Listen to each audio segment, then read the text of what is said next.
அதிகாரம் என் கண்களை ஒருபோதும் மூடாது. அதிகாரம் எனக்கு ஒருபோதும் அகந்தையை தராது.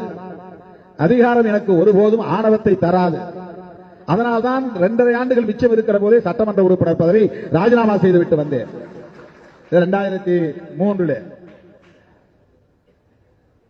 காளிமுத்து அவர்கள் சபாநாயகராக இருந்தார். என்ன தம்பி, ஏன் அவசரப்பட்டு முடிவு எடுக்கிறீங்க? இல்லங்க, எனக்கு வேண்டாம், எனக்கு அது இன்னும் ஒரு மாதிரி இருக்கு, அதை உதறிட்டாதான் எனக்கு சுகமா இருக்கும்னு நினைக்கிறேன் என்று அந்த பதவி உதறிவிட்டு நான் வெளியே வந்தேன். 2.5 ஆண்டு காலம் மிச்சம் இருந்தது. பிப்ரவரி 3ஆம் தேதி பேரறிஞர் அண்ணா நினைவு நாள் அன்றைக்கு நான் பதவியை ராஜினாமா செய்தேன். ஆனால் அன்றைக்கும் எனக்கு நாட்டவில்லை. 2009 2014 வரையில் 5 ஆண்டு காலத்தில் நானே என்னை கண்காணித்துக் கொண்டேன். எப்போதாவது உணர்ச்சி வயப்பட்டு பதவியை ராஜினாமா செய்து விடுவேனோ என்கிற பதட்டம் எனக்குள்ளேயே இருந்தது. ஏனென்றால் அப்படி ஒன்றும் அந்த பதவியால் எதையும் சாதிக்கக்கூடிய பெரிய வாய்ப்பும் கிடையாது. ஒரு 20 ஆண்டுகளுக்கு முன்பு எம்பின்னா அவங்களுக்கு நிறைய வாய்ப்பு இருந்துச்சு. கேஸ் சிலிண்டர் கொடுக்கிற கோட்டா இருந்துச்சு, பெட்ரோல் பங்க் வாங்கி கொடுக்கிற கோட்டா இருந்தது. அப்படி பல சலுகைகள் செய்ய முடியும் ஒரு எம்பியால. இப்ப பெரிய அதிகாரம் எதுவும் கிடையாது எம்பிக்கு. போனா பாராளுமன்றத்தில் பேசலாம், அவ்வளவுதான். அதுவும் தனிச்சு போனா சண்டை போட்டு போராடி ஒரு 3 நிமிஷம் 4 நிமிஷம் வாங்கி பேசணும். ஏன்னா பார்லிமெண்ட்ல ஒரு ப்ரொசீஜர் இருக்கு. 8 பேர் ஜெயிச்சாதான் பார்லிமெண்ட் பார்ட்டி, நாடாளுமன்ற கட்சி. ஒரு கட்சியின் சார்பில் 8 உறுப்பினர் இருந்தால் நாடாளுமன்ற கட்சி அங்கீகரிக்கப்படும். ஒரு கட்சியின் சார்பில் 5 பேர் இருந்தா பார்லிமெண்ட் குரூப், அதை ஒரு குழுவா ஏற்றுக்கொள்வாங்க. குரூப்பா 5க்கும் கீழே எத்தனை பேர் இருந்தாலும் அவன் உதிரி. ஒரு ஆளா இருந்தாலும் 2 ஆளா இருந்தாலும் 4 ஆளா இருந்தாலும் 4 எம்பி இருந்தா கூட அவன் உதிரி. இந்த உதிரிகளுக்கும் குரூப்புக்கும் பெருசா டைம் அலாட்மெண்ட் கொடுக்க மாட்டாங்க. நாம போராடி நேரத்தை வாங்கி பேசணும். எல்லாத்தையும் போய் நாம் ஜாயின் பண்ணிக்கலாம். கொடுப்பாங்க. 2.5 நிமிஷத்துல பெல் அடிச்சுட்டே இருப்பாங்க. பார்லிமெண்டரி பார்ட்டி மெம்பர்னா அவங்க ஒரு அலாட்மெண்ட் பண்ணி உனக்கு இத்தனை ஹவர்ஸ், இத்தனை மணி நேரம் உன் கட்சின்னு கொடுத்துறோம். நீ உன் ஆளுக்கு எப்படி வேணாலும் பங்கு போட்டு எடுத்துக்கங்க, எவ்வளவு நேரம் வேணாலும் பேசிங்க, மணி அடிக்கவே மாட்டாங்க. ஏன்னா அவங்களுக்கு அலாட் பண்ண நேரம் இருக்கு. திமுகவுக்கு மொத்தம் இந்த செஷன்ல 12 மணி நேரம் உங்களுக்கு ஒதுக்கணும் அப்படின்னு சொன்னா அந்த 12 மணி நேரத்தை இவங்க கழிச்சுக்கிட்டே வருவாங்க. அவங்களுக்கு பெல் அடிக்க மாட்டாங்க. தனியா இருக்கிற நான் எழுச்சினா 2.5 நிமிஷம் ஆனவனே பெல் அடிப்பான்.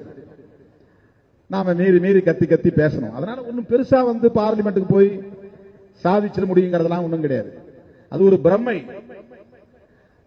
எம்பி பதவி அப்படிங்கிறது ஒரு பெரிய பிரம்மை. ஆனால் சட்டத்தை இயற்றக்கூடிய இடத்தில் நாம் இருக்கிறோம்.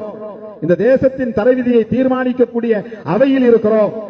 எதிர்ப்பை பதிவு செய்ய முடியும், கண்டனத்தை பதிவு செய்ய முடியும், கருத்துக்களை பதிவு செய்ய முடியும், மக்களுடைய உணர்வுகளை பிரதிபலிக்க முடியும். ஆளுங்கட்சியின் தான் தோன்றித்தனமான போக்கை கட்டுப்படுத்த முடியும், நெறிப்படுத்த முடியும். அவன் கொண்டு வருகிற மக்கள் விரோத கொள்கைகளை, திட்டங்களை, சட்டங்களை நிறைவேற்ற விடாமல் தடுக்கவும் முடியும். அதெல்லாம் வாய்ப்பு இருக்கிறது. எம்பி பதவிங்கிறது ஏதோ நல்லது செய்யறதுங்கிறது இல்ல, நலத்திட்டங்களை செய்யறது இல்ல. இந்த தேசத்தின் தலைவிதியை தீர்மானிக்கக்கூடிய கொள்கைகள் தொடர்பான விவாதங்களில் பங்கேற்பது, அதுதான் எம்பி பதவிக்கான முக்கியமான நோக்கம். நான் ஏன் அங்க போறேன்னு சொன்னா, ஒரு பாலிசி டிசிஷன் எடுக்கிற இடத்துல என்னுடைய கருத்தை நான் சொல்ல முடியும். பதவி உயர்வு தொடர்பான சட்டத்தை கொண்டு வருகிறார்கள் என்றால், அல்லது தடை சட்டம் கொண்டு வருகிறார்கள் என்றால், அதிலே நான் கருத்து சொல்ல முடியும், எதிர்ப்பு தெரிவிக்க முடியும், வெளிநடப்பு செய்ய முடியும். சரி, அதனால என்ன பண்ண முடியும்? அது மக்கள் மன்றத்திலே தாக்கத்தை ஏற்படுத்தும். நாடாளுமன்றத்திலே நாம் செய்கிற அந்த தாக்குதல் மக்கள் மன்றத்திலே போராடுவதற்கான ஒரு வாய்ப்பை அது ஏற்படுத்தும். எனவே நான் வெற்றி தோல்வியை பற்றி கவலைப்படவில்லை தோழர்களே. வாக்கு எண்ணிக்கை முடிந்த போது 19வது சுற்றிலே எனக்கு ஒரு பதற்றம் வந்தது. என்ன பதற்றம் என்றால், காட்டுமன்னார்குடியிலே என்னை ஏமாற்றியதை போல இங்கேயும் ஏமாற்றி மாற்றி திருமாவளவன் தோற்றுவிட்டான், அதிமுக வென்றுவிட்டது என்று அறிவிக்கப் போவதாக ஒரு வதந்தி வந்தது. அப்போதுதான் எனக்கு பதற்றம் வந்தது. வென்ற தொகுதியை தட்டி பறிக்கப் போகிறார்களோ, நாம் வெல்லப் போகிற வாய்ப்பை தட்டி பறிக்கப் போகிறார்களோ என்கிற பதற்றம் லேசாக வந்தது. அதையும் நான் அதிகாரிகளிடத்திலே நெளிவு சுழிவாக சுட்டிக்காட்டி, எனக்கு அதை பற்றிய ஒரு விழிப்புணர்வு இருக்கிறது என்பதை கோடிட்டு காட்டிவிட்டேன். அப்படி ஒரு வேலை ஏமாத்திரம் நினைக்காதீங்க, அது நல்லதில்லை என்பதை போல நெளிவு சுழிவாக ஒரு கருத்தை நான் பதிவு செய்தேன், அவ்வளவுதான். ஆகவே 25வது சுற்று வரையில் 16,000 14 ஆகி 14 12 ஆகி 12 9 ஆகி 9 7 ஆகி 7 6 ஆகி இப்படி குறைந்து கொண்டே வந்தது. நான் அதற்கு முன்னமே கணக்கு போட்டு எவ்வளவு குறைந்து கொண்டே வந்தாலும் 2700 வாக்குகள் வித்தியாசத்தில் நாம் தான் வெற்றி பெறப் போகிறோம் என்று 11 மணிக்கெல்லாம் நான் கணக்கு போட்டு கையில் வைத்துக் கொண்டேன். அப்போது 282 ஓட்டு வித்தியாசத்தில் அவர்கள் வெற்றி பெறப் போகிறார்கள், அறிவிக்கப் போகிறார்கள் என்ற வதந்தி வந்தது. ஆயிரக்கணக்கான போலீசாரை கொண்டு வந்து வாக்கு எண்ணுகிற மையத்தை சுற்றி குவித்து விட்டார்கள் என்ற தகவல் வந்தது.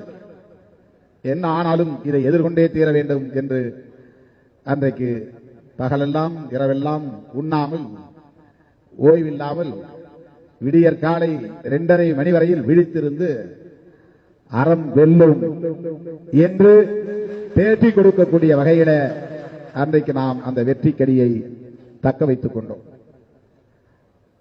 இந்த வெற்றி அறத்திற்கு கிடைத்திருக்கிற வெற்றி.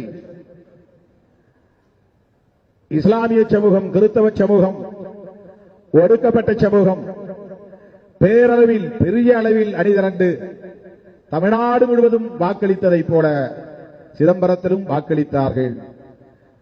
தலித் அல்லாத பிற சமூகத்தை சார்ந்தவர்களும் வன்னியர் சமூகம் உட்பட அந்த தொகுதியிலே வாழக்கூடிய திராவிட முன்னேற்ற கழகத்தை சார்ந்த வன்னியர்களாக இருந்தாலும், தோழமை கட்சிகளை சார்ந்த வன்னியர்களாக இருந்தாலும், கட்சி சாராத வன்னியர்களாக இருந்தாலும் எண்ணிக்கை அளவிலே மாறுபாடு இருந்திருக்கலாம்.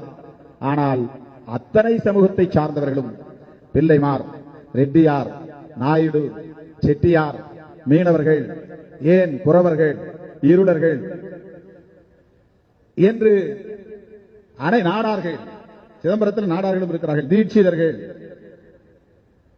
ஓட்டு எண்ணிக்கை வேண்டுமானால் மாறுபட்டு இருக்கலாம், 2, 3, 4 என்று இருக்கலாம். அனைத்து தரப்பு சமூகத்தை சார்ந்தவர்களும் வாக்களித்ததால் தான் 5,229,000 வாக்குகளை நம்மால் பெற முடிந்தது.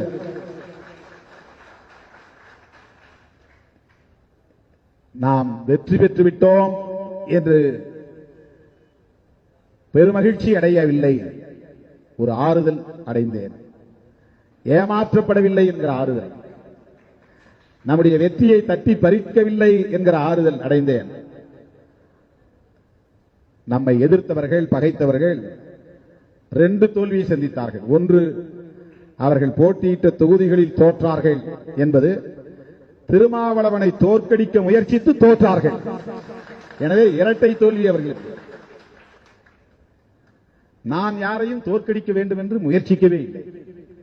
நான் வெற்றி பெற வேண்டும், நான் மட்டுமல்ல, எங்கள் கூட்டணியே வெற்றி பெற வேண்டும். எங்கள் கூட்டணி மட்டுமல்ல, ஒட்டுமொத்த இந்தியா முழுவதும் காங்கிரஸ் அணி வெற்றி பெற வேண்டும். இதான் என்னுடைய பரந்த பார்வை. அதனால்தான் எனக்கு டெல்லியில் என்ன முடிவு, யார் ஆட்சிக்கு வருகிறார்கள் என்று கேட்டதும் எனக்கு கவலை தொற்றிக் கொண்டது. காங்கிரஸ் ஆட்சிக்கு வரவில்லை என்றவுடன் சிதம்பரத்தில் நான் பெற்ற வெற்றி எனக்கு மகிழ்ச்சியை தரவில்லை. இப்போதும் நான்